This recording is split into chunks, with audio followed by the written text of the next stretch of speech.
All right, so these are my random thoughts that I am having on February 11th. Oh, technically it is February 12th of 2020.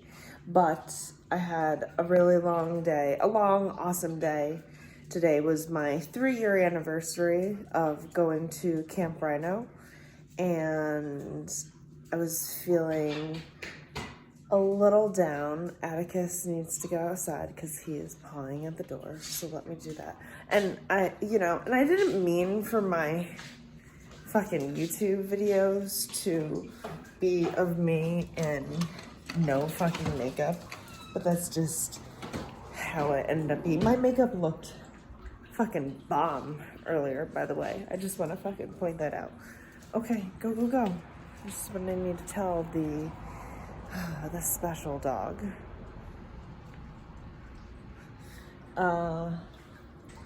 And so these are the thoughts that I am having. And even though that I have come to a place of understanding, like I finally, like I mentioned in my recent blog post, is that I always come to a point where something in me switches.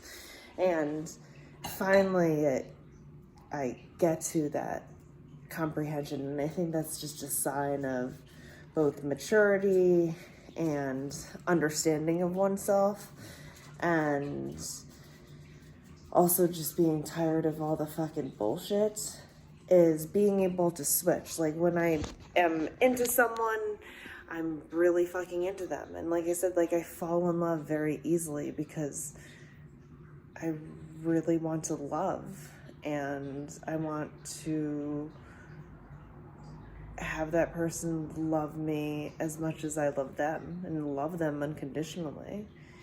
And yet in the past year and a half, I've quickly figured out, and not even that, past couple of years, I would say, 3 years, is that I know what I'm looking for, like I know what I want.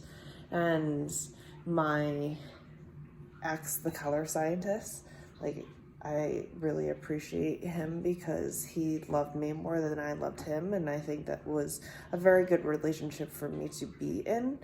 And because I needed that, he believed so much more in me than I believed in myself. And he was incredibly smart, and probably will be the smartest person that I will ever date. And he did not go to college, by the way, but he is, probably the most intelligent person that I have actually been intimate with. But we didn't have that passion like with sex. We just did. I think maybe I felt it like very early on, but then I remember when it switched for me, because I was still talking to my fucking Wall Street ex, and everything switched when he said, this is never going to work because there's no way that you can get into a relationship while doing this job. And especially since my ex hired me for his 50th birthday. And I remember my heart just sank when a boss texted me that. So everything changed for me from that point on. But this is also the other thing that sucks, is because I'm a little high, and I've been drinking this wine because I'm hungry and thirsty, and I'm trying to wind down from the excessively long but awesome day that I had. As I mentioned before, I got up. I actually got 7 hours of sleep last night, and woke up and went to the gym and was there for 3 hours, 3.5, I think. 3? Yeah. And then came home and cooked and did a bunch of stuff that I needed to do, and then I had to get ready for the shoot with Scissor Vixens. Oh, and my legs are going to be so fucking sore because I did, for boot camp yesterday was back squats. So for warm up, it was supposed to be 10 rounds of 3 back squats up until the workout weight, and then alternating 200-meter run or 250-meter row. And I decided to run on the Air Runner, and if any of you have run on those fucking things, it takes much more effort than if you just are running outside. So I was alternating between those, and my coach, Lauren, and we got up to, I think, 200 pounds. I think I did the barbell my first round, and then I put 245s on for the second round. Then I think we added 15s, and then went up by 5/2.5 for the rest of the round, but got up to 200 for the 10th round, 9th and 10th round. And then I went down, then the rest of the workout for boot camp was 5 rounds of 8 back squats and 16 hip thrusts and 16 reverse step-off lunges. So on a plate, and then you take a reverse, you go backwards, and your knee touches the ground. So that was a lot of lower body. And then today was fucking single leg Romanian deadlifts. And I was so sore from them. And then I had to do this scene with Scissor Vixen, or a couple scenes, for Scissor Vixens, where I'm doing these holds and choking these guys out, which was fucking awesome. And so much fun. I had done that for my friend's sites a while ago, but I haven't done it in quite some time. So, but it was like another workout for me. And my legs were so fucking sore. So yeah, I had just gotten home from that about a couple hours ago, and had to let out the doggies, wash my fucking face off, and then I was just having these epiphanies, these not drunken, I'm not drunk, but these intoxicated epiphanies, and also I've been smoking weed. Oh, and I'm drinking, so one of my awesome fucking, fans / clients, he gave me a shitload of fucking alcohol for my 35th party that I threw for myself, because I probably am gonna pull a Marilyn Monroe next year. And so he gave me also this bottle of wine, which is fucking, yeah, he said that they're very good, and there was only a certain amount made, of the Sonoma Cutrer.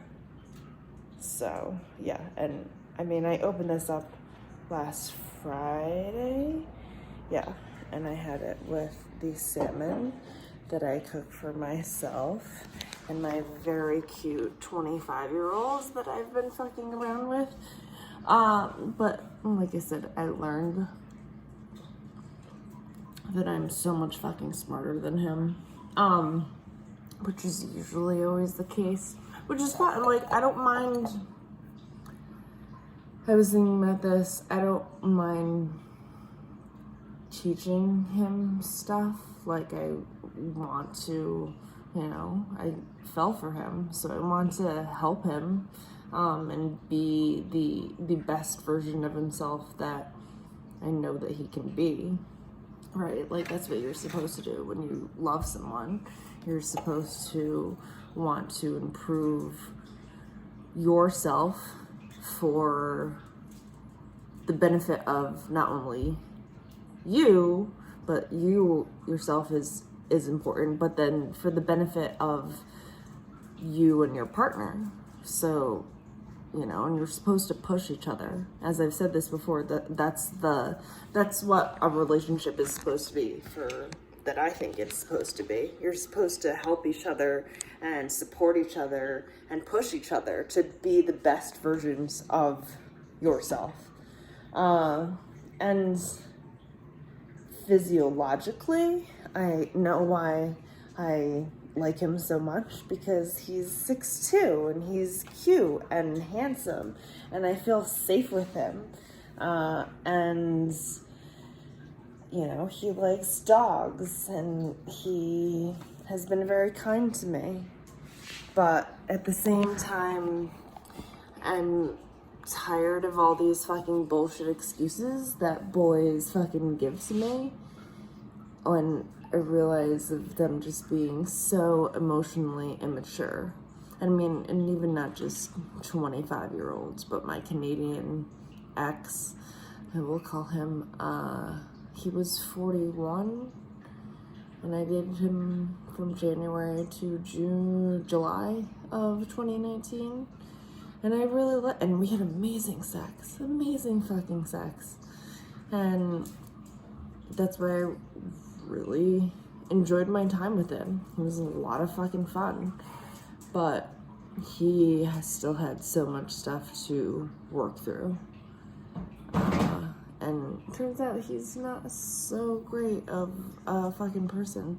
Because anyone that I fall for in some way or another, I'm always going to care for. Actually, I say that, but no, I wouldn't say I don't care if I know what happened to my ex-husband. I do care. I hope he's okay, but I have not talked to him since 6 years. Yeah, so I have no idea. 7 years. Yeah. After our divorce and was finalized, that a boss paid for, by the way, we never spoke to each other again. But anyway, what I was thinking was that I was having this dialogue in my head, and that I decided to do this job to protect myself from love. I remember, like I said, fuck love, and I decided to become a whore. And it was a combination of wanting to protect me from falling in love, and also to protect other people from falling in love with me. Because, I just realized of just how fucking sad I am. I have a lot of sadness. I have a lot of fucking darkness. It's a lot to fucking be with me. Like, I'm fucking worth it, I think, because I have been through so much, and somehow I still try to find a way to love, and care for people. But I've also, the discovery that I was having, and why I decided to do this whole fucking video that is now over 14 minutes long, and that even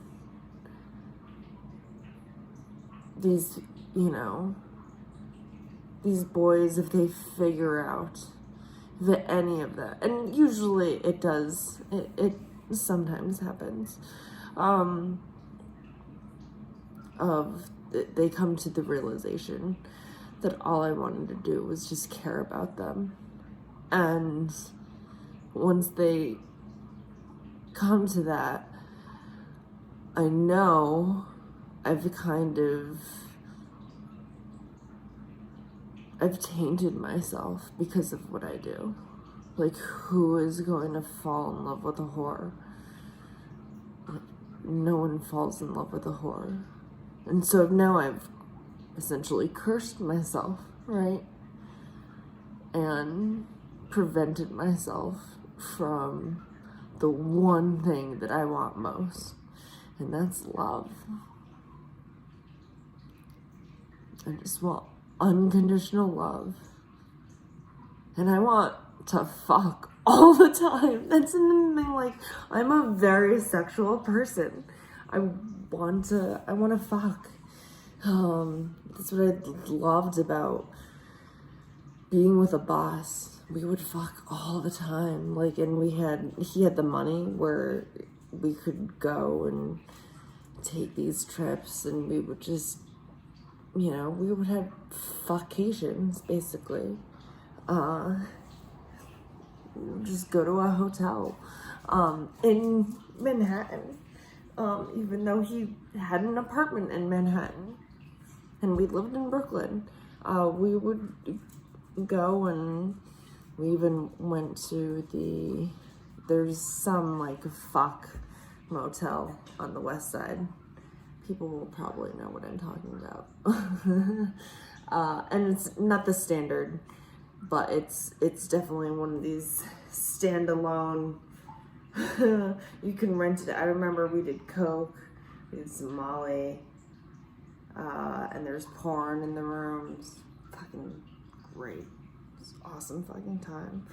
But oh man, I really just want that, because I don't think I'm gonna have a kid. And so that's the other thing about always my debate that I have with myself about having a kid, is that you can't fuck all the time when you have a kid. You really can't. So that is annoying, and especially for us women, and there's so much fucking work that we have to do. It's really not fucking fair, guys. It really isn't. It's fucking bullshit. You just have to fucking jizz inside us, okay? And then, hey, then we have to fucking carry this fucking thing around. Our bodies fucking change. We can't be, I'm watching Annie Thorstarter, and she's an amazing fucking athlete, and she's pregnant, and, and seeing the changes there, and she still looks fucking awesome, by the way. And I know about myself that I would just, like, blow up like a balloon. Oh, it would not be good. I don't want to fucking do that. Sucks. Nope. But yeah, I really just want to fuck, like, all the time. And I just, yeah, I don't know. I think it, again, with the whole, like, deprivation thing, when we deprive people of things that are just so natural, like love and sex, and then we go fucking crazy. And that's what happened to me. I didn't have love, and so I want to love, and I fall in love very easily. And then I was always, I wanted to be, be sweet on a boy, and have a boy be sweet on me, and be touched, and, to even, like, hold hands or something. I realized that I do like it. That's, if you're going by Gary Chapman's 5 languages of love, and I remember asking my Canadian ex this, and he said, because he had brought up about my not touching, like, him in public, and I told him that I am, actually, but I'm scared of rejection, and also I was never comfortable with that, because I would always be envious of, like, seeing these people and being all cute and stuff, because I didn't have that. Like, I wanted it so much, because, again, being fucking sad and lonely, And now I'm this woman in her mid-30s who I'm just so awkward. Like, you know, I'm so scared of it. And if I really fucking like someone, if I'm really into that person, like, I want to be close to them all the time. But then when I am, I get fucking scared because I start to fucking like feel good and safe and happy. And I know it's short term and it's not gonna last. And that's usually what fucking happens. And that fucking sucks. So that's the next chapter, I suppose, in this fucking crazy, depressing, hilarious fucking YouTube vlog. Yeah, and I was thinking about these and I was like, oh yeah, I'm gonna do a video and I'll have like, you know, show off my makeup artistic skills. And no, instead I'm fucking this mess. But whatever. Who the fuck cares? I'm gonna drink the rest of this wine. And I'm watching the McMillions documentary, which is fucking fascinating. You guys should check it out. Peace out, guys.